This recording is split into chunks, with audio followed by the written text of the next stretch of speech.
আমার প্রিয় দ্বাদশ শ্রেণীর চতুর্থ সেমিস্টারের ছাত্রছাত্রীরা, তোমাদের জন্য আমি নিয়ে চলে এসেছি সংস্কৃতের একটা সিলেবাস, যেটাকে বলতে পারো তোমরা লাস্ট সেকেন্ড সাজেশন।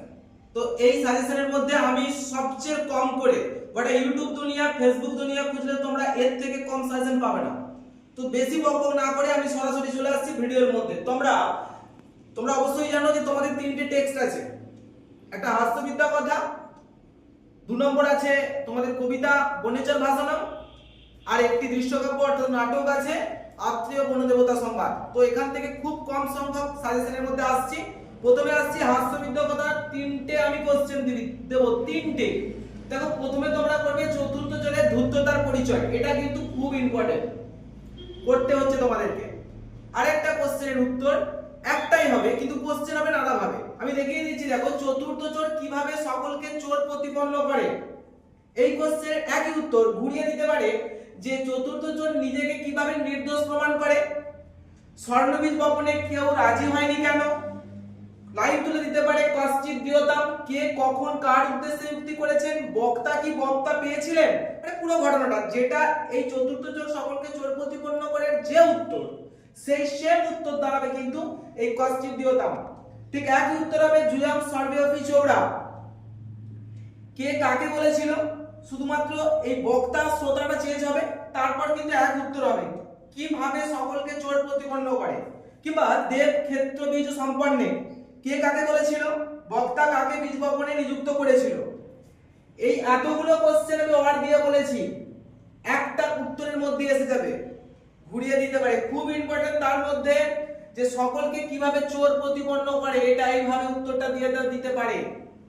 আর লাস্ট আর একটাই বলবো, সেটা হচ্ছে হাস্যবিদ্যা কথা, গল্পের নামকরণের সার্থকতা, এটা ততটা ইম্পর্টেন্ট নয়, তবু দিয়ে রাখলাম তিনটে কোশ্চেন। তোমরা খুব ভালো করে পড়বে চতুর্থ চোরের ধূর্ততার পরিচয়, আর কি করবে না, চতুর্থ চোর কিভাবে সকলকে চোর প্রতিপন্ন করে বা নিজেকে কিভাবে নির্দোষ প্রমাণ করে, বা কিভাবে বক্তা পেয়েছিলেন তা যুক্তি দিয়ে আলোচনা।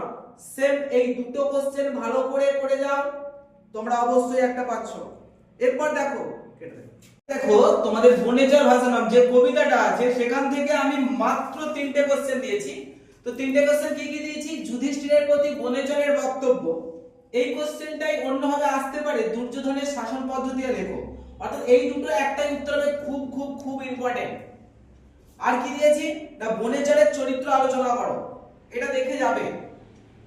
আরেকটা হালকা করে না দেখলেও চলে যাবে, দেখলে তো ভালো হয়, হিতং মনোহারিচ দুর্লভম বচ তাৎপর্য লেখো। এই দুটো কিন্তু ভালো করে করছো। আমি আগের কোশ্চেনটাই হাস্যবিদ্যা কথা থেকে দুটো দিয়েছিলাম খুব ভালো করে করার জন্য, এবারেও কিন্তু দুটো দিলাম খুব ভালো করে করার জন্য।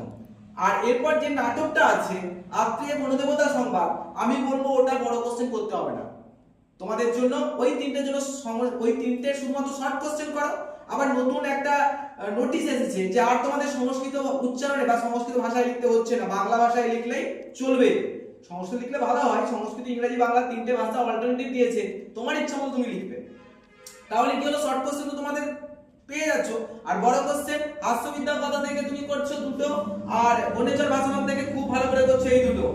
আত্মীয় বনদেবতা সংবাদ করতে হচ্ছে না, মানে করতে হচ্ছে কিন্তু আমি বলবো করো না, এই দুটো চ্যাপ্টার থেকেই করে নাও, কারণ তোমাদের দুটো লিখতে হচ্ছে, তিনটে থাকবে। তাহলে এই গেল টেক্সট দুটো 10 নম্বরের জন্য।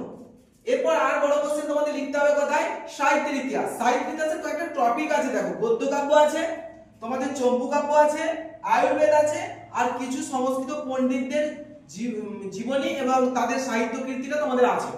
তো আমি বলবো তোমাদের সংস্কৃত পণ্ডিতদের জীবনী ও সাহিত্য কীর্তিটা টোটালি বড় কোশ্চেনের জন্য আউট করে দাও। শর্ট কোশ্চেন অবশ্যই করতে হবে, কিন্তু সব থেকে টোটাল থেকে শর্ট কোশ্চেন করতে হবে। বড় কোশ্চেন তুমি কিন্তু সংস্কৃত পণ্ডিতদের থেকে কোশ্চেন দুটো আউট করে দাও। শুধু কি করবে, গদ্য কাব্য করবে, চম্পু কাব্য করবে, আয়ুর্বেদ করবে, এর থেকে কমন পাবে। গদ্য কাব্য থেকে তুমি কোন দুটো কোশ্চেন ভালো করে করবে, দণ্ডির পদলালিত্যম ব্যাখ্যা করো, কিংবা ঘুরিয়ে বলবে রচনা শৈলী। তারপর বাণোচ্ছিষ্টম জগৎ সর্বম ব্যাখ্যা করো, কিংবা বাণভট্টের রচনা শৈলী, দুটো করছো। আর চম্পু কাব্য থেকে কি করবে না, নলচম্পুর বিষয়বস্তু করবে, ভারত চম্পুর বিষয়বস্তু করবে। আয়ুর্বেদ থেকে কি করবে, না চরক সংহিতা করবে, সুশ্রুত সংহিতা করবে, আর অষ্টাঙ্গ আয়ুর্বেদটা একটু দেখে যাবে। তাহলে দুটো চারটে দুটো ছটা খুব ভালো করে করছো, একটা দেখে যাবে সাতটা। এখান থেকে তোমরা কিন্তু একটা কোশ্চেন পেয়ে যাচ্ছ, দুটো থাকবে। আর যে আরেকটা বলছো যে আমরা তো স্যার তাহলে একটা পাবো, আরেকটা ওই যে পণ্ডিতদের সম্বন্ধে আমি বাদ দিতে বলেছি ওখান থেকে একটা করবে। তাহলে তুমি এখন থেকে ভেবে নাও না যে আমি ওটা বাদ দিয়ে এগুলো থেকে ভালো করে করবো, মানে যেটা করবে ভালো করে করো। অর্থাৎ এখান থেকে তুমি কিন্তু 5টা নাম্বার পেয়ে যাচ্ছ। মোট তোমাদের বড় কোশ্চেন লিখতে হয় 15 নম্বর, তাহলে টেক্সট থেকে 10 আর সাহিত্য ইতিহাস থেকে 5 হয়ে গেল। তাহলে এইগুলো তাড়াতাড়ি রেডি করে নাও, আর বেশি টাইম নেই, ঝটাপট রেডি করে খাতায় মুখস্থটা লিখে নাও।